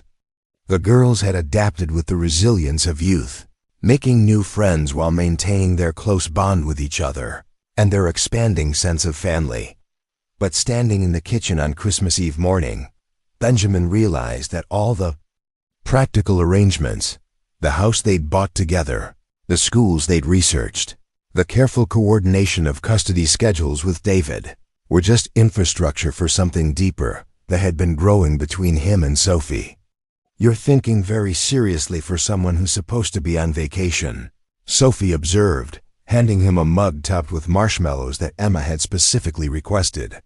"I've been thinking about timing," Benjamin said, accepting the hot chocolate and trying to find the courage he'd had when running into burning buses but seemed to have misplaced when it came to matters of the heart. "Timing for what?" Benjamin set down his mug and reached into his jacket pocket, pulling out a small velvet box that had been burning a hole there for the past 2 weeks. Sophie's eyes widened slightly, her hands stilling on the counter. "Benjamin, I know this isn't how these things usually happen," he said quickly, the words tumbling out before he could lose his nerve. "I know we've been practical about everything else, the move, the jobs, blending the families, making sure the girls were settled before we made any big changes. But Sophie, I can't wait for the perfect moment anymore." Sophie was staring at the box like it might contain either salvation or disaster. "The girls are upstairs. They could come down any minute." "Good," Benjamin said, surprising himself with the certainty in his voice. "They should be here for this. They're part of what I'm asking." He opened the box to reveal a ring that wasn't flashy or expensive. He'd learned that Sophie valued meaning over display, but was beautiful in its simplicity. A single diamond surrounded by smaller stones, elegant and timeless. "Sophie Lombardi," he said, his voice growing steadier as he found the words that had been building in his heart for months. 3 years ago, you made a mistake that cost me everything I thought I wanted. 6 months ago, you gave me everything I never knew I needed." Sophie's eyes were bright with tears she wasn't trying to hide. "You gave me back my reputation, my career, my sense of purpose. But more than that, you gave me a family. You gave Emma sisters who adore her. You gave me work that means something. And you gave me the chance to love someone who's brave enough to admit when she's wrong and strong. Enough to make it right. Make it right." Benjamin knelt on the kitchen floor, the ring box open between them like a promise. "I'm not asking you to marry the man whose life you destroyed. I'm asking you to marry the man who became himself because you had the courage to fix what you'd broken. Will you marry me?" Sophie was crying openly now, her hands pressed to her mouth. From upstairs came the sound of footsteps and muffled voices. The girls, probably wondering why the house had gone so quiet. "Yes," Sophie whispered, then louder, "Yes, Benjamin. Yes to all of it." As Benjamin slipped the ring onto her finger, Emma appeared at the kitchen doorway, followed by Lily and Rose, all 3 girls taking in the scene with the wide-eyed wonder of children witnessing something momentous.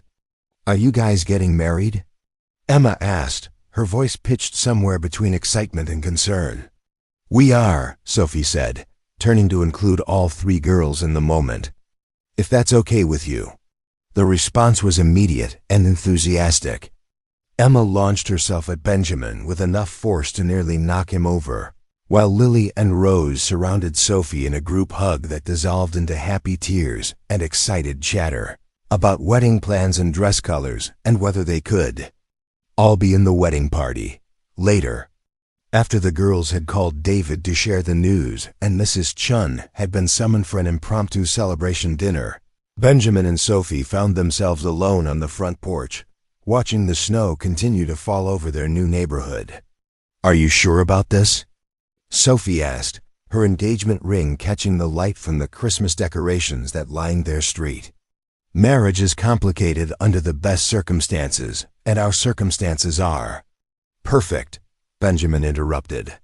"Complicated and messy, and real and perfect." Sophie smiled, leaning against him in the cold air. "I love you, Benjamin Romano. I love your integrity and your kindness and the way you show up for people, even when it costs you everything." "I love you too," Benjamin replied, feeling the truth of it settle into his bones like warmth.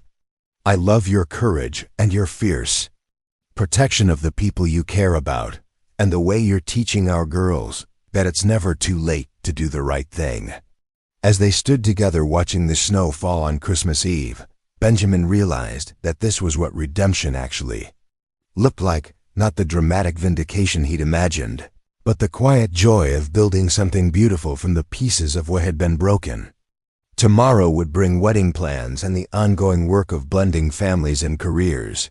But tonight there was just this: love freely given, commitment freely chosen, and the promise that some stories that begin with loss can end with everything you never dared to hope for. 2 years later, Benjamin Romano stood in the conference room of the State Attorney General's office, watching Sophie present their latest case findings to a room full of federal investigators.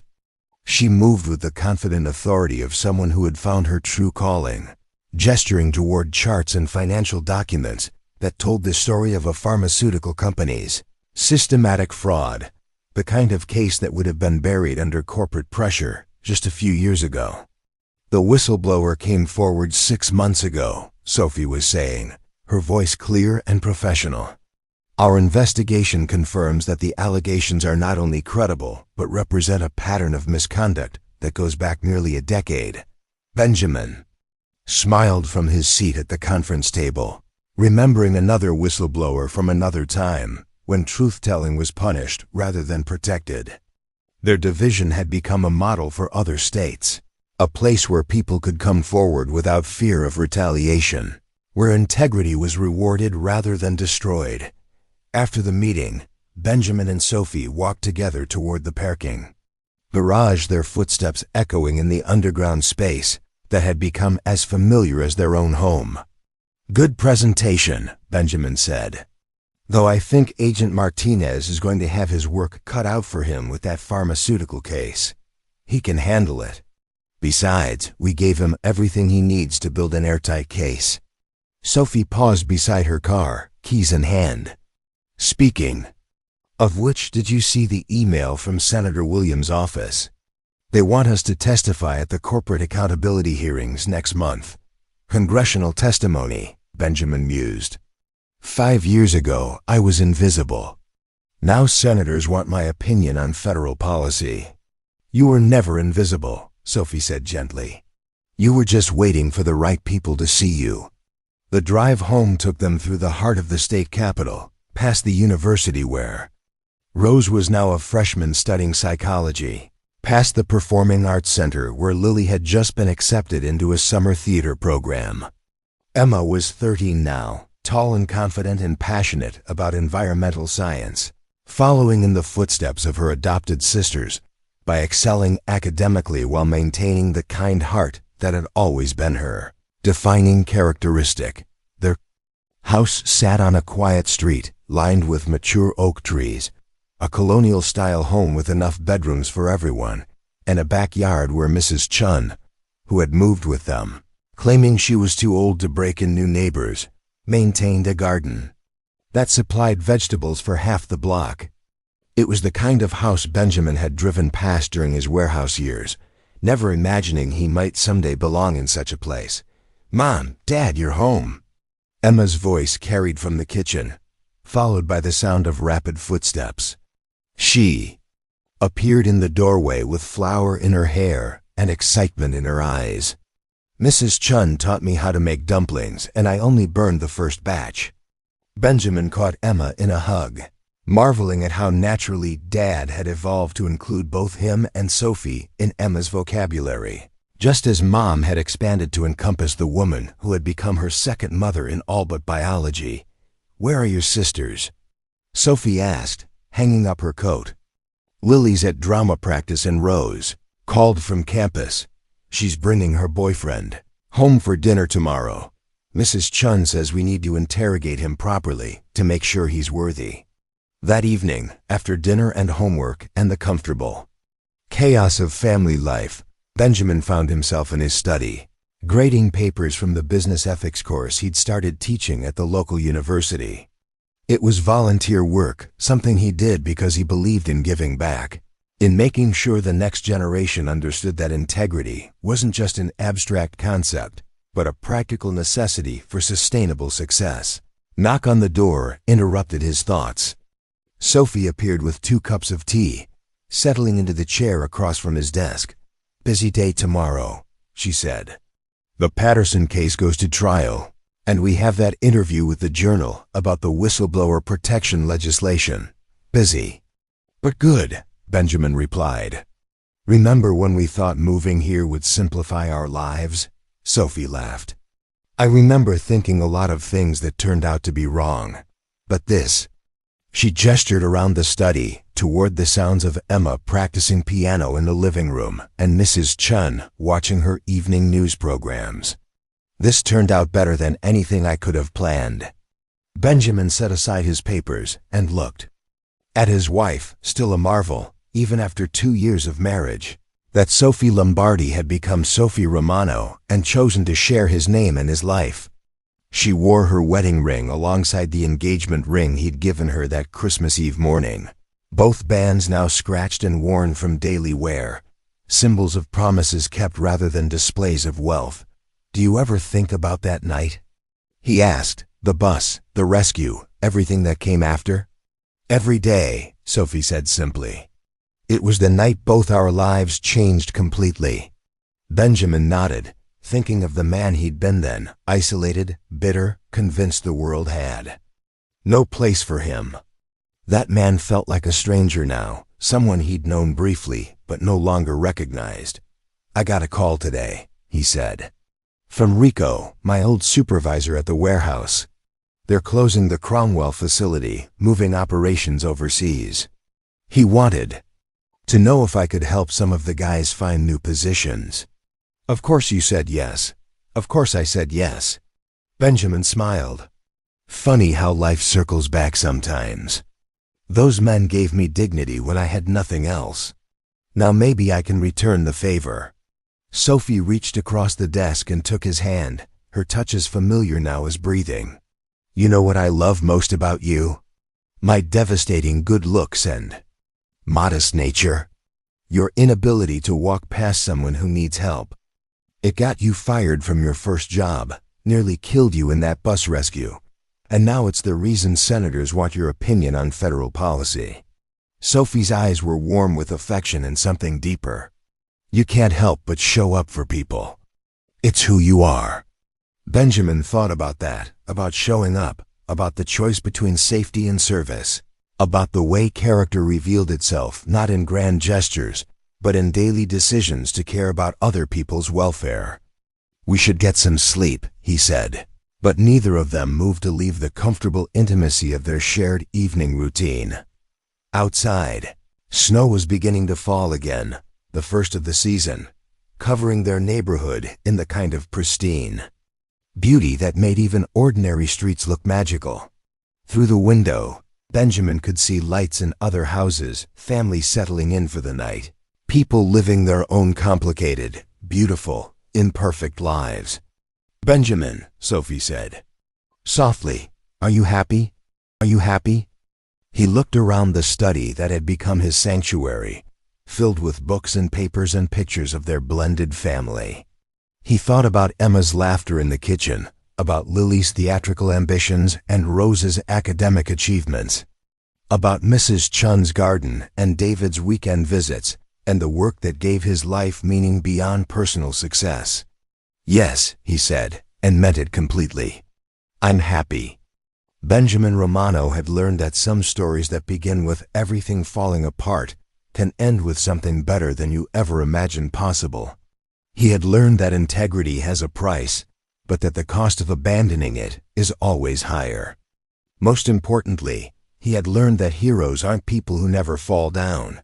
They're people who get back up, who show up when they're needed, who choose to care about others even when the world seems determined to punish them for it. As they turned off the lights and headed upstairs to their shared bedroom, Benjamin realized that his transformation was complete, not because he'd gotten his old life back, but because he'd built a new one worth living. And tomorrow, he would wake up and continue the work of showing up for people who needed help, because that's what heroes do, not just once, in moments of crisis, but every day, in all the small and large ways that life offers opportunities. To choose courage over comfort, the warehouse worker who had once felt invisible had become a man whose life rippled outward in ever-widening circles of positive impact, and that transformation had been worth every moment of pain it had taken. To achieve. Up next, you've got 2 more standout stories right on your screen. If this one hit the mark, you won't want to pass these up. Just click and check them out. And don't forget to subscribe and turn on the notification bell so you don't miss any upload from us.